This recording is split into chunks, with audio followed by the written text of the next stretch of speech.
Now it's a podcast. Oh, man. Let's roll the intro.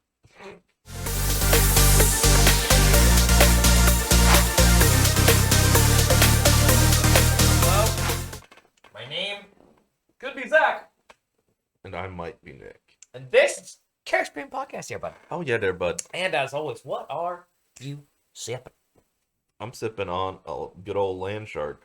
What are you sipping on there? Land Shark. It's a good beer. So, it's been a minute. It has. Not since we've done the podcast, but since we've done true crimes. It's been a while since we've done true crimes.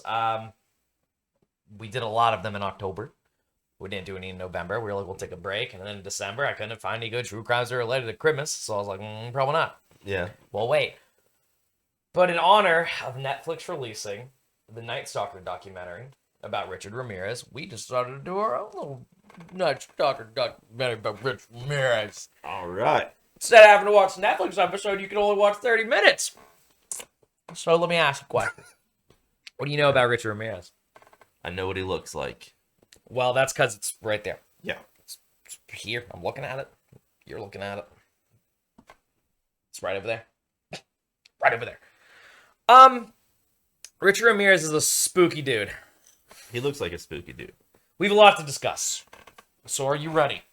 I'm ready. Let's talk about Richard Ramirez, the Night Stalker. So, he was born February 29th, 1916 in El Paso, Texas.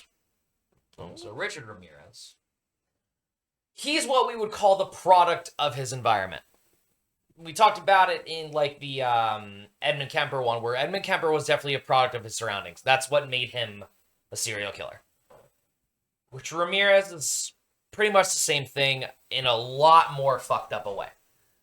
Okay. A lot more. A lot more. So are you ready to dive into the insanity that is this man's childhood? Yes. Let's do it.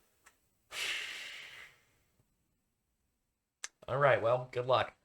So, Richard Ramirez, when he was about 12 years old, he started showing weird signs of being kind of anxious and closed off. He was hanging out with his older cousin, Mike. Mike was a decorated Green Beret Vietnam veteran. Mike would show Richard pictures of dead bodies that he took in Vietnam. He would pose with them. He also would show him pictures of him assaulting and holding down women and raping them. He would then pose with their dead bodies because he would kill them afterwards. And at 12 years old, kind of that height of puberty, where I think a lot of young men and women are starting to kind of discover who they are, Richard Ramirez is being shown sex through specifically violence and nothing else. And I want to say at the same age, when Richard was 12, his cousin Mike killed his wife in front of Richard. Oh. Shot her in the head with a .22 caliber rifle in front of Richard Ramirez. Oh. Keep in mind, Richard Ramirez was already dealing with an abusive father who was very violent. To the point that Richard Ramirez talked about he would run away from home and go sleep in local cemeteries to avoid his father. Oh, wow. There was a count where he's talking about his father was very religious, and his father would tie Richard Ramirez to a cross when he would misbehave.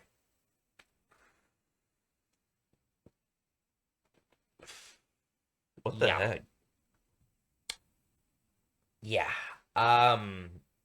So after the death of his cousin's wife, which he witnessed, he became very closed off, he became very weird, and he moved in with his older sister and her husband. Her husband was a peeping Tom. He would go out at night and like look through women's windows, and he would bring Richard with him. Richard Ramirez also was smoking weed by the age of 10 and doing LSD by the age of 14. He dropped out of high school at the age of 16, and he moved to California. So, to give you an idea, he really messed up childhood. Yeah. Just really messed up. Just not good. Not good. No. So he would also steal when he was younger. People called him Five Finger Richie because he would steal when he was younger. He's a little kid who just stole shit, and people just Five Finger Richie. He was like off the streets. People just kind of accepted it and didn't really do anything about it. So now we're in California. Richard Ramirez is 16 years old. We're going to fast forward a little bit. It's April 10th, 1984. Richard Ramirez's first murder. Shit's about to get gruesome. Kind of like with the Toy Box Killer one. This is going to get graphic. Okay. It's going to be bad. Okay. Anytime we do, true crimes, if you don't like hearing spooky thing, be warned. So, his first murder was of a 9-year-old girl named Mi Lung. Mi Lung was found hanging in a basement of a hotel that Richard Ramirez was living at on a pipe. He stabbed and beat and raped a 9-year-old girl and left her hanging on a hotel pipe. And no one knew about this until 2009. We're going to talk about this for a second. This first murder is very important because this wasn't known until 2009 when they were doing a continued investigation and they found DNA of Richard Ramirez's. Oh my God. Mm-hmm. So, now we move to June 28th, 1984. So, we're not going to talk about all the murders, but I will tell you. He was charged with 13 counts of murder, but there are 14 victims. He was charged with 13 counts originally because in 2009, they didn't find out to the 14th victim.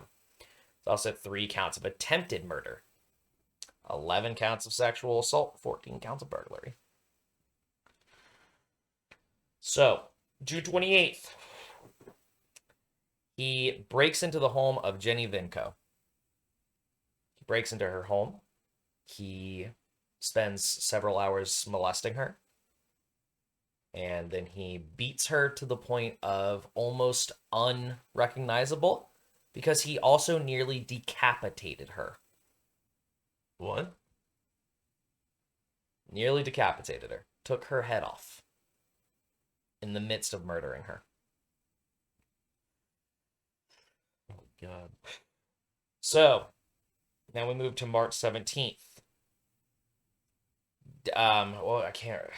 Dale, I think is how it's Dayalle. I can't pronounce her name. It's very hard. It's Dale Okazaki, I think. She was found shot in the head in her bed. Well, not in her bed, I'm sorry, in her kitchen. How that happened was, Richard Ramirez had broken in when she wasn't home. When she got home, he was hiding behind her kitchen counter, and she was putting away groceries. When she put her grocery bags down, Richard Ramirez sprung up and shot her in the forehead. Killed her. So, upon trying to... So, here's a big thing that Richard Ramirez did. This is an example of that. Richard Ramirez would make himself at home after his murders. He'd eat their food, hang out, watch TV, smoke a cigarette or two in their house. He'd sit in chairs. Just made himself at home after murders. There were accounts of finding half-eaten yogurts with blood on them and stuff where he had picked them up.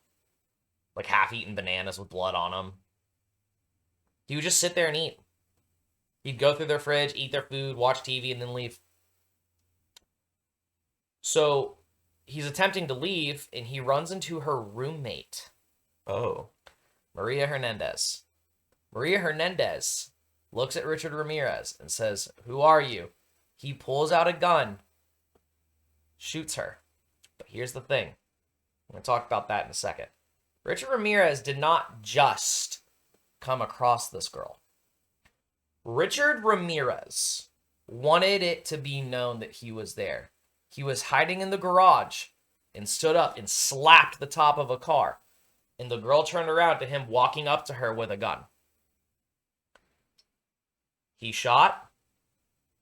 It knocked her back, but it reflected off of her keys. Oh, wow. He then went back inside to go do whatever he was doing. She decided she was going to go around the front door because she wanted to check on her roommate. He shot the roommate first. I'm sorry. With the key thing, shot her first, and then she heard the second gunshot. So she went to check on her roommate. She's going through the front door. Richard Ramirez walks out the front door, and they come face to face again. An account that this girl said was she looked him dead in the face and said, "You already shot me once. You gonna do it again?" Richard Ramirez put down his gun and ran into the night. Just ran away. It just... Ran. What? Yeah. Think about that. It's crazy, right? That's weird.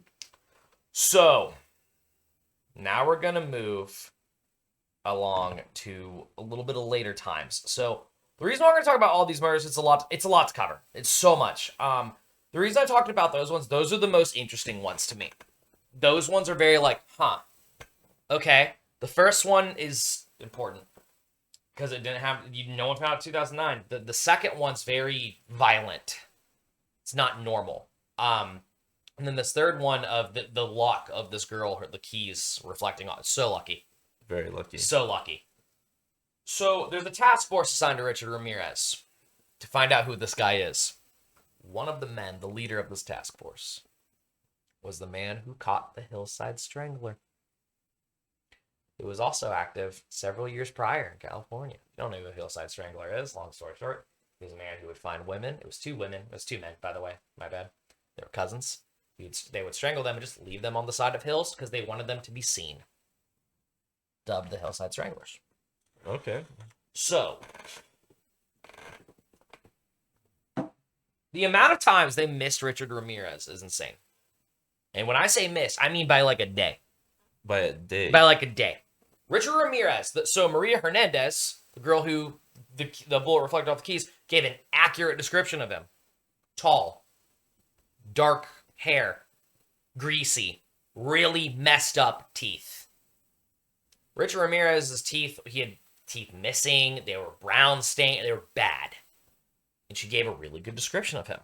They decided, that means this guy's probably going to need to go to a dentist or something. So, they found a car that Richard Ramirez had been utilizing that had been stolen. Inside, they found a dental office card. They went there. They said, we're looking for a guy. And on the card, they said, maybe it's him. Maybe it's this guy. He was going by Rich. Rich. And they said, we're going to stake this place out. So they staked it out, right? Like, I think they staked it out for like a week or two because the dentist said, he'll be back. He has an infected tooth. He has to come back for. He will be back. After staking out, police was like, we are wasting money. We need to put it into finding him in better ways. You need to pull your guys out. They set up cameras and everything. So they pulled the guys out and they pulled out the cameras. They installed a little panic button. The next day, Richard Ramirez showed up. Oh my god. Panic button was broken. Didn't work. They missed him. They missed him. The panic button didn't work? The panic button was broken. It didn't work. It was wired wrong. Missed him by a day. The cops have one job. One job. You had one job. Missed him by a day. Ridiculous, right? That's insane. So, to keep moving on with the misses here. There was another killing in San Francisco that they didn't think was related. Then they found out it was related. Cops in San Francisco decided, okay, let's do something about this. They had a lot of evidence against Richard Ramirez. They didn't know who he was yet. But there was a very specific shoe. It's like an Anleca and something that they knew. They kept finding a specific footprint. They went so far as to go into the guy who made the shoe to be like, we know how many of these were made and distributed to California in the last year. They figured the shoe was black. Because all the accounts were this guy was wearing all black. One pair of these shoes. One was found in California. One. So that's a big piece of evidence. Yeah. Want to know what happened in San Francisco? Chief of police let out a statement about that evidence. Guess what they stopped finding at the crime scenes? Those shoe prints. Well, Gone. Another time, there was a man who, this is closer to the time of capturing him. There was a man who was known to hang out at some like dock area or something like that. And he was like a night guard or whatever. And he had befriended a man named Rich. Rich had given him a bracelet for his wife. Rich also told him he had murdered 2 Asian American people recently. About a month prior, they had found 2 bodies of Asian Americans. They were a couple. They were found dead in their beds. So, cops found this guy and said, "Who is this guy?" They said, "I'm not going to tell you. My friend would never do that." And they're like, "Who is this guy?" "I'm not telling you anything." One of the cops reared back, was about to beat the shit out of him. The guy's like, "His name's Richard Ramirez." Richard Ramirez. And then they start doing research. Then they find a picture of Richard Ramirez. And they post it in the paper. And we'll jump back to that. That relates to the capture of Richard Ramirez. But we got to talk about him a little bit more. Aside from killing and rape, Richard Ramirez was known to kidnap children, have his way with them, and then drop them off at random places and tell them to call the police and have your parents come pick you up. A lot of that. That happened multiple times. wow. Multiple times. They didn't think it was related at first. And then they started putting the clues together and realized this is it. This is the same guy. I think there was like 13 kids who had gone missing for a day and then found all alive and well. Yep. Richard Ramirez also did not shy away from... So most of the time we talk about serial killers, you see that they kind of have a specific thing they go after. Ted Bundy was very specific about brunette and darker colored haired women. So it's like darker brown hair. Ted Bundy was about that. Dark brown to sandy blonde. When you talk about BTK, it's very much so families. Very much so families. Richard Ramirez didn't have anyone specific. He didn't care. If you're breathing, you could be a Richard Ramirez victim. Women, children, men, older women in their 80s and like 90s. One of the accounts that we'll talk about real quick, he broke into the home of 2 elderly sisters who were like in their 80s, raped and killed both of them, and drew blood pentagrams on their bodies. What the heck? Yeah, we'll get into that now. There are a few where he would write things. One of the times he wrote Jack the Ripper on a wall. One time he wrote Jake the Ripper. One time he wrote Jack the Stalker. And he would carve these things into walls, and he would sign them with blood pentagrams. He was pulled over at a point, by the way. And there was a call out because of they had gotten an accurate description of him. And they had also gotten the fact that he was in another stolen car. And someone had seen the stolen car. Well, a young man had seen the stolen car and said, "This is the license plate number." He got pulled over one night for speeding. And the cop was... sitting there on a motorcycle. Richard Ramirez said he was sitting there on the side of his car, and he heard over the radio them reading out the license plate number description of the car and the guy. Richard Ramirez drew a pentagram on the front of the car where like the dust was and ran off.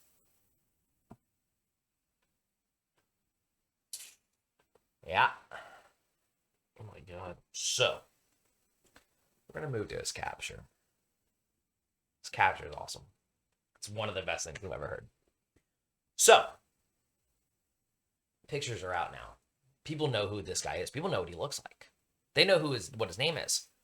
Ramirez is on a bus. And he's noticing a lot of people are starting to stare at him, and he's not sure why. And he realizes he sees his face in the newspaper. He realizes, oh shit, I'm caught. So he gets off the bus. People were following him and chasing him down. He jumped into a neighborhood, and some of the people recognized him. The whole neighborhood cornered him and beat him until the cops showed up. Wow. There was a guy who said like, oh no, like I beat him upside the head with the side of a fence. A guy ran up and saw a broken piece of fence and just snagged it and just cracked him over the dome. Oh my god. Uh-huh. So Richard Ramirez gets caught. The guys who were in charge of it, one of the guys the guy who was on the Hillside Strangler case, said in an interview that Richard Ramirez was a student of serial killers. A student. He knew everything about them. All of them. Like, I know a good amount about serial killers, don't get me wrong, but I don't know the way Richard Ramirez knew it. He studied these things because he wanted to be better and good at it. So, when they captured him, they put him in, it's a very small prison. They put him in the same cell that the Hillside Stranglers have been. Apparently, Richard Ramirez, like, lit up. Like, he was fanboying over that. What? Yeah. So, they announced that he's been caught. There are crowds in the streets cheering. That's how big this was. I mean, people were afraid to go to bed. People were afraid to come home. So, when Richard Ramirez is caught and he's in jail, there's people talking. They're getting wind of assassination attempts. They're getting wind of all this crazy stuff to the point they had to have their whole armed force surround the police station when Richard Ramirez was being transferred to a different prison to go from a holding cell to the actual prison because they were afraid that someone was going to straight up and now just start shooting. It was a big deal. It was a very big deal. So we're going to move to the trials now. Richard Ramirez in this picture, as you can see a pentagram on his hand. Richard Ramirez claimed he studied Satanism and that he was a Satanist. If you know anything about what Satanism is, that's nowhere near accurate. Side tangent, Satanism is the concept of post-Christianity. It's like I don't know how to describe it, I guess. It's like the aspect of Christianity without the aspect of a god, almost, is a good way to put it. So the complete opposite of what Richard Ramirez was saying he believed in. Satanism is anti-violent and it's anti all that craziness. And Richard Ramirez was like, I'm a Satanist. No. You listened to Black Sabbath once and thought, Satan's cool. Shut up. You're not a Satanist. You're a pussy boy. I hate Richard Ramirez. I hate this guy. And so with all that, anyway, back to it. So he drew a pentagram on his hand and he would say Hail Satan in court and stuff. Which is something he would say to his victims. Some of the people who lived accounted saying Richard Ramirez would run up to them and he'd don't look at me, don't look at me. And they'd be like, I'm not looking at you. I swear to God, I swear to God. And they would and he would look at them and be like, don't swear to God, swear to Satan that you won't look at me. Oh. Little edgelordy. Little edgelordy, yeah. Edgelordy. Anyway. So.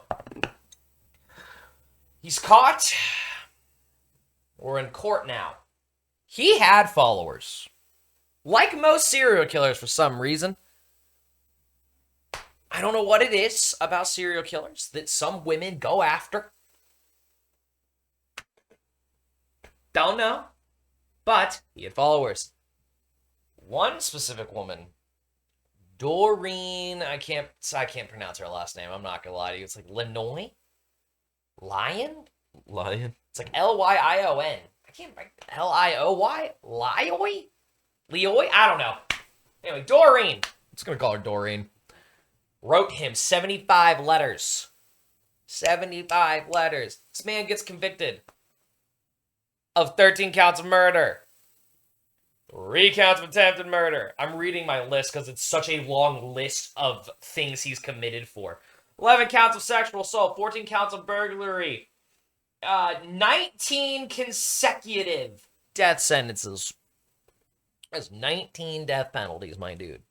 And this dumb bitch was like, I love him. What? They got married in October of 1996. No. Yeah. Bro. What? So they get married in October of 1996. She had gone on record of saying, when he gets the death penalty, or when he dies, I will kill myself. She filed for divorce in 2009 when the news broke that he raped and killed a 9-year-old.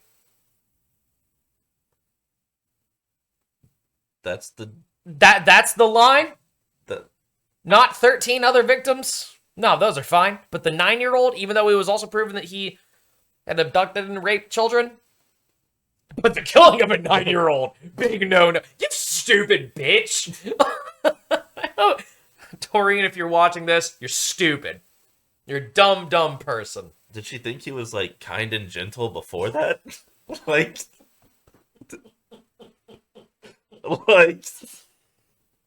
Hey, what? man. I don't know. Just it's so dumb, right? Really? You 19 probably total, I mean, think about it. I mean, 13 people killed, 3 attempted murders, 14 assaults. Bruh. Like, are you fucking kidding me? What an idiot. So she filed for divorce in 2009.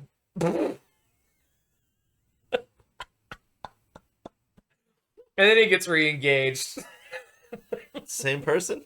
No, someone else. I don't know her name. But I know she was 22. Oh, Kathleen was her name. She was 22, by the way.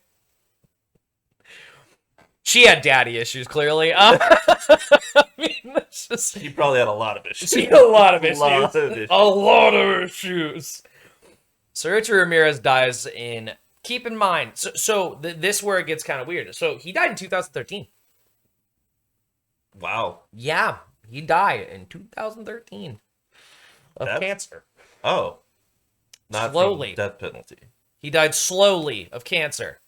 He deserved it. Yeah. Slowly and painfully, in every way he feared. He deserved it. He deserved it. Richard fucking Ramirez. Just the worst kind of guy. There you go. Wow. There it is. The Night Stalker. If you guys want to know more about the Night Stalker, Netflix has an awesome documentary out right now. It's called Night Stalker. It's a little 4-episode miniseries. They go into a lot more detail than we can here in a 30-minute show. But go check it out. Go check it out. It's very good. But yeah, that is Richard Ramirez, my dude. Wow. What a poop show. Right? This is like the one time I'd be like, this would be the time for you to say shit show. This would be the time to cuss. This is it. This is it. True crimes, this is it. You can say it. It's okay. That dude's crazy. It's the worst. I don't understand, like, how people would want to marry a convicted serial killer. I don't get it. I mean, you look at the chick who married frickin' Ted Bundy. Who had a kid with him. When he was in jail. For 30 plus murders. There's a level of stupidity I just don't think I'll ever be able to grasp, but that's it. Yeah. Like, if I find out tomorrow that you were like a serial killer, I want to be friends with you ever again. Ever. I'd have to marry you. I like, how dumb do you have to be, man? Like, And then the police just dropping the ball about the shoes. That's So- it's almost like he's on, like, the police were on his side. and Like that's the not, governor. and It's the like- guys who are in charge of the investigation, they're great. It's not their fault. It's Yeah. the San Francisco police's fault. Beer blank, it is 100% their fault. Yeah. And it sucks. It's like, there's a lot of, like, moments, like, that you were saying. It's like, they had one job. Like, you had one job. You had one job. Don't release One goal. investigation information about the shoes. Like, you have one job. And you fucking did it. You done goofed. You installed the panic button that didn't work. You had one job. Yep. Yep. Richard Ramirez. There it is. Wow. Well, that's it for True Crimes today. Thank you guys so much for joining us today. Thank you. What an interesting one. And if you like True Crimes, go check out all of our True Crimes. We got them in a convenient little playlist just for you. Just for you. And, as always, It's not going to squeak as much, I think, in season 2, but that's okay. Don't you dare leave this channel without liking it, subscribing, Karen. Clicking that bell icon so you get notified when we post a new video. Follow us on Instagram, Twitter, and TikTok, which you can do right now. Go to links, bio, description, learn more. Go to the banner, click the icons, whatever you want to do. Follow us on social media, guys. Do Instagram lives on Saturdays. We post funny TikToks. We post on Twitter like once a month. Maybe less. Maybe less. But thank you guys so much. And as always, we will see you guys next time.